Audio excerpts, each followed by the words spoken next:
você acha a história chata, é porque você nunca achou alguém que soubesse contá-la. Este é o Win História.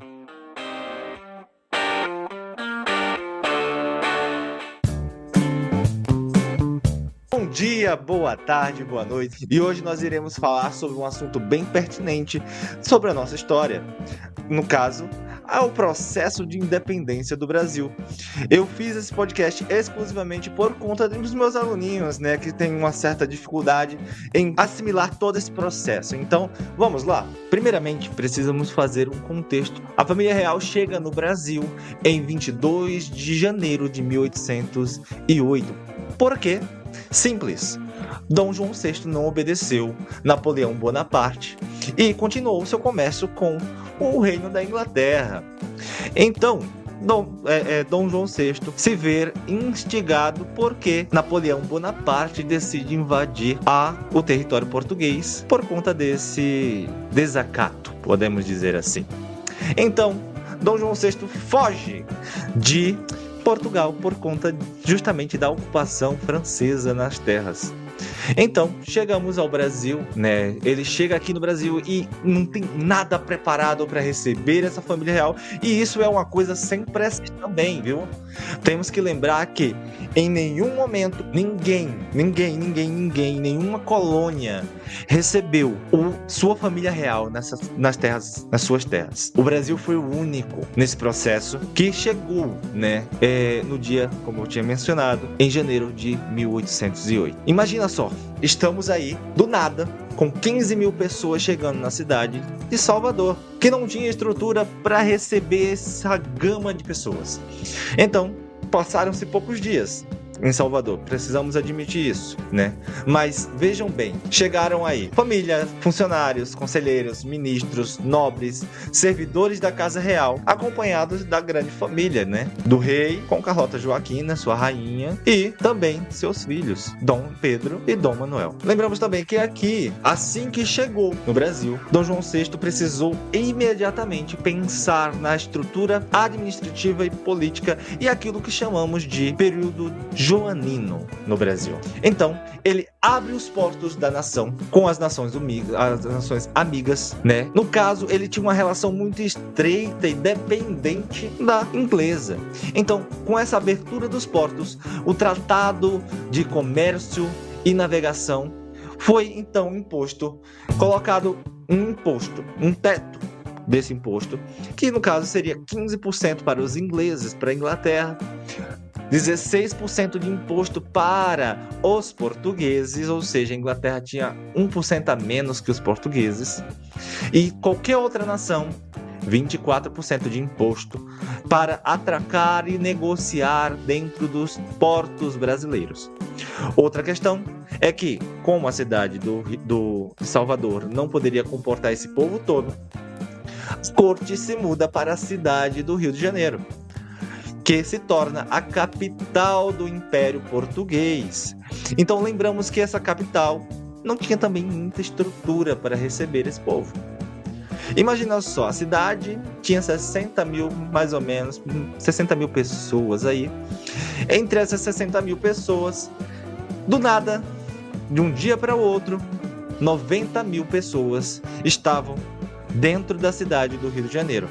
Essa administração joanina, ela teve que providenciar a estrutura para receber essa corte portuguesa aqui. Então, o que eles fizeram? Construíram diversas coisas dentro da cidade do Rio de Janeiro, entre jardins, bibliotecas, teatros, faculdades, porque afinal de contas todo mundo ia para Portugal estudar. Então agora era a hora de fundar uma faculdade aqui. Fundaram a Faculdade de Medicina, Direito e Belas Artes. Também foi necessário administrar as finanças desse império. Então, o Conselho de Estado da Polícia foi fundado aqui na nossa nação, com o erário régio administrando o Banco do Brasil e a Casa da Moeda, e também, finalmente, se criou uma imprensa dentro do território brasileiro. Com isso, o Brasil se eleva a uma situação chamada de Reino do Brasil, Portugal e Algarves, pondo assim um fim no período colonial e o início de um período imperial. lembramos que esses movimentos não foram tão pacíficos assim.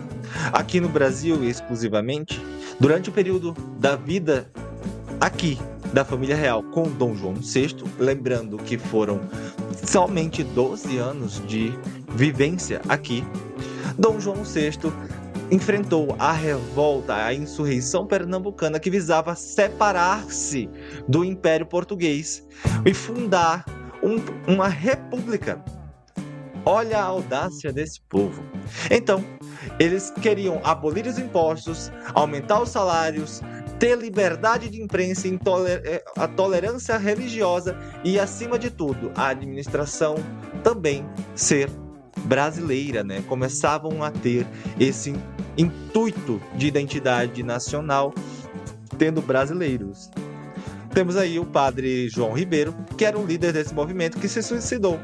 Então, seu corpo foi esquartejado e levado sua cabeça exposta em praça pública para lembrar a todos de não fazer revolução.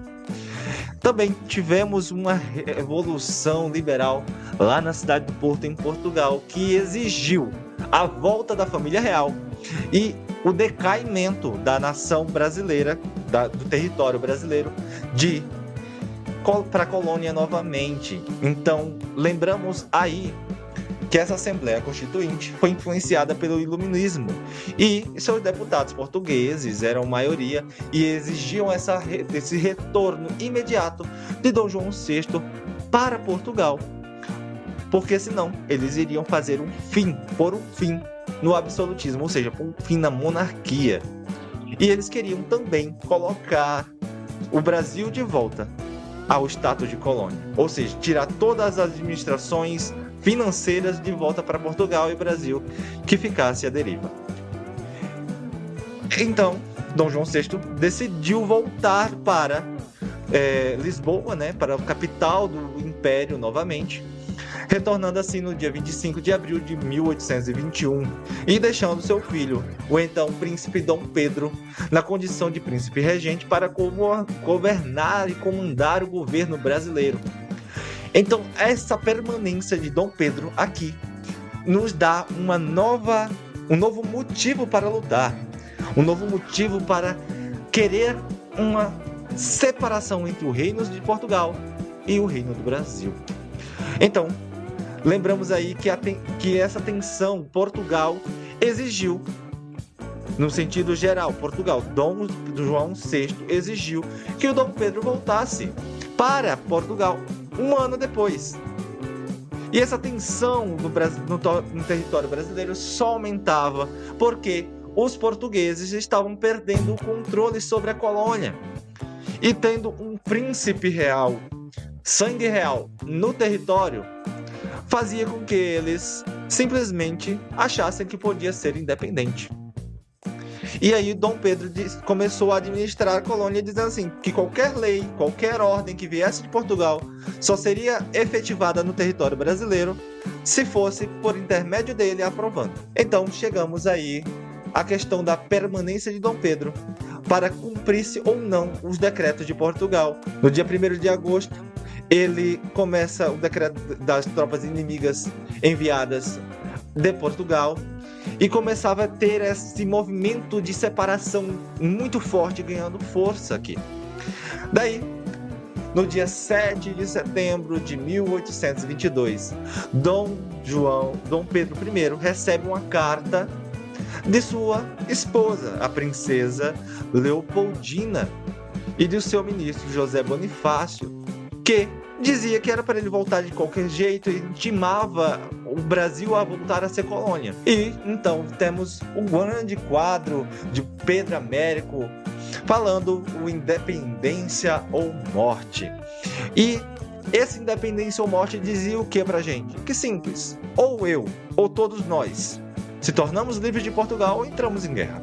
Então, pessoal, isso é tudo por hoje. Este foi o processo que levou desde a chegada da família real portuguesa ao Brasil até o grito do Ipiranga, que é o assunto deste podcast.